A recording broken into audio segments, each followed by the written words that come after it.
Episode 4 में हम देखते हैं कि वोंगलिंग अपने रूम में बैठकर स्पिरिचुअल वैन बना रहा होता है। फिर सीन चेंज होता है और हम देखते हैं कि वो तीनों आज भी फेनरू की पूजा कर रहे होते हैं और जिंग जो कि वही मोटा गेमर होता है उसकी फोटो के पास आकर कहता है कि हम सभी तुम्हारा बदला जरूर लेंगे क्योंकि जिंग को अरेस्ट कर लिया गया था। फिर हम फ्रॉगी को देखते हैं जो कि वोंगलिंग से पूछता है कि तुम क्या कर रहे हो, जिस पर जिंग के बताता है कि मास्टर अभी अंडरग्राउंड स्पिरिचुअल वैन बना रहे हैं। फिर वो उसे समझाने लगता है कि ये किस तरह से काम करता है। फिर हम देखते हैं कि वोंगलिंग के पास एक स्पिरिचुअल वैन का कोर होता है जो कि फायर बॉल की तरह दिखाई देता है। फिर फ्रॉगी उसे देखकर हैरान हो जाता है, जिस पर जिनके उसे बताता है कि मास्टर ने इसे 2 पैकेट नूडल के बदले वे ऑफ हेवन से लिया। फिर फ्रॉगी पूछता है कि ये इसे अपने हाथों से कैसे बना सकता है। तभी सीन चेंज होता है और मास्टर वोंग आज क्लास में अंडरग्राउंड स्पिरिचुअल वैन के बारे में पढ़ा रहे होते हैं। फिर वो उन्हें समझाते हैं कि भले ही आज हम साइंटिफिक दुनिया में जी रहे हैं पर हमारे अर्थ के अंदर अभी भी बहुत सारी स्पिरिचुअल वैन है। जो स्पिरिचुअल वैन मोटे होते हैं उसमें ज्यादा पावर होती है और जो पतले वैन होते हैं उसमें बहुत ही कम पावर होती है। फिर शैन टीचर से पूछते हैं कि क्या हम स्पिरिचुअल वैन बना सकते हैं, पर टीचर वोंग कहते हैं कि स्पिरिचुअल वैन को बनाना इंसानों के लिए पॉसिबल नहीं है।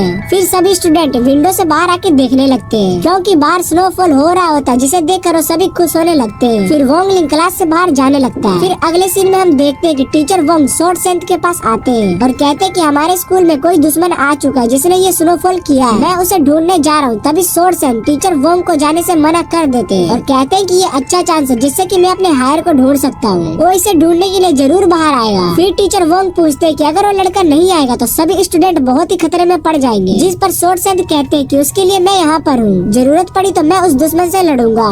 फिर हम वोंगलिंग को देखते हैं जो कि ग्राउंड में आकर अपनी स्पिरिचुअल आइस की पावर से सोर्स को देख रहा होता है और जैसे ही वो इस स्नोफॉल को रोकने जाता है तभी शैन उस पर स्नो फेंक देता है जिससे कि वो बच जाता है। फिर शैन वोंगलिंग पर बहुत सारे स्नोफॉल फेंकने लगता है पर वोंगलिंग उन सभी से आसानी से बच जाता है। फिर वहाँ पर सुनरोंग और शाओयू आ जाती है और कहती है कि हम वोंगलिंग की टीम से स्नो फाइट करेंगे। फिर वो सभी मिलकर स्नो के साथ खेलने लगते हैं। कुछ देर बाद सब अपनी पावर का यूज करके एक दूसरे को स्नो मार रहे होते हैं। उन सभी को ऐसे खेलता हुआ देखकर स्वॉर्ड सेंथ कहते हैं कि यंग होना कितना अच्छा होता है, जिस पर टीचर कहते हैं कि हाँ यंग होना काफी अच्छा होता है। तभी अचानक से उन सभी को ठंड लगने लगती है और वो सभी के सभी क्लासरूम के अंदर जाने लगते हैं। फिर हम देखते हैं कि टीचर पेन का ब्रुश भी जम जाता है, जिस पर टीचर वोंग कहते हैं कि अगर स्वॉर्ड सेंथ इसे हैंडल नहीं कर पाए तो मैं खुद ही जाके इसे हैंडल करूंगा। फिर टीचर पेन पूछती है कि स्वॉर्ड सेंथ को उनका हायर मिला, जिस पर टीचर वोंग बताते हैं कि अभी तक उनका हायर नहीं मिला और कहते हैं कि मुझे लगता है कि वो गलत फैक्शन में आ गए हैं। फिर टीचर पेन कहती है कि वो सुनरोंग तो नहीं जिसे स्वॉर्ड सेंथ ढूंढ रहे हैं, जिस पर टीचर वोंग कहते हैं कि सुनरोंग काफी टैलेंटेड और स्ट्रॉन्ग है पर वो हायर नहीं है जिसे स्वॉर्ड सेंथ ढूंढ रहे हैं। फिर हम देखते हैं कि सभी के सभी अपने क्लासरूम के पास आ जाते हैं और जैसे ही शैन डोर खोलता है उसका हाथ जम जाता है। फिर अंदर से स्टूडेंट्स कहते हैं कि मॉनिटर शैन आप डोर को टच मत करना क्योंकि डोर को टच करने से आप जम जाओगे। अंदर एक स्टूडेंट जम गया होता है। फिर सुनरोंग शैन से कहते हैं कि तुम अपनी फायर टेक्निक का यूज करके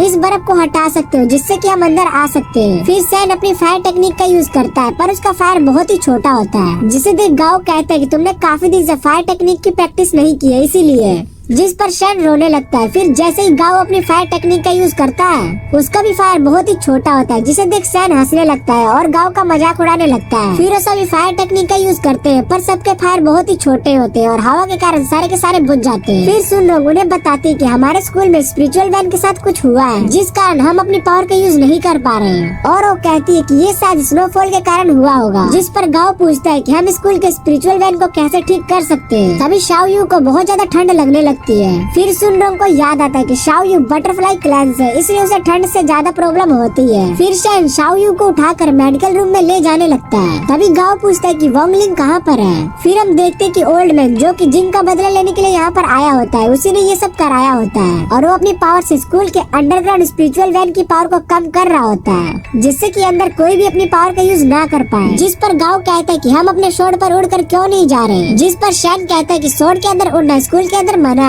जिनके सुनरोंग को बताता है कि जो भी इसके पीछे मास्टर उसे रोकने के लिए आ गए हैं। फिर हम उस ओल्ड मैन को देखते हैं जिसने ये सब कराया होता है। तभी वो देखते हैं कि कोई उसकी तरफ आ रहा होता है, वो वोंगलिंग होता है, जिसे देख वो ओल्ड मैन हैरान हो जाता है क्योंकि उस बर्फ में नहीं जम रहा होता है। फिर वोंगलिंग अपनी पावर से उस ओल्ड मैन को आसमान में उड़ा देता है। इसके बाद वोंगलिंग स्पिरिचुअल वैन में अपनी पावर डालने लगता है जिससे कि सब कुछ पहले की तरह नॉर्मल हो जाता है। जैसे ही वोंगलिंग थोड़ी सी पावर को डालता है तभी वहाँ पर उसकी पावर से सभी स्नो गायब हो जाते हैं। उसकी जगह पर ट्री और फ्लावर फ्लावर खिलने लगते हैं और दूसरी तरफ शाओ यू को भी होश आ जाता है और वो बिल्कुल ठीक हो जाती है। शॉर्टमैन सोचने लगता है कि ये सब किसने किया। तभी हम देखते हैं कि ओल्ड मैन जिसे वोगलिंग ने आसमान में फेंक दिया होता है वो जाओ के पास आकर गिरता है, जो कि शैडो फैक्शन का क्रिमिनल होता है। और ये एपिसोड यहीं पर खत्म हो जाता है।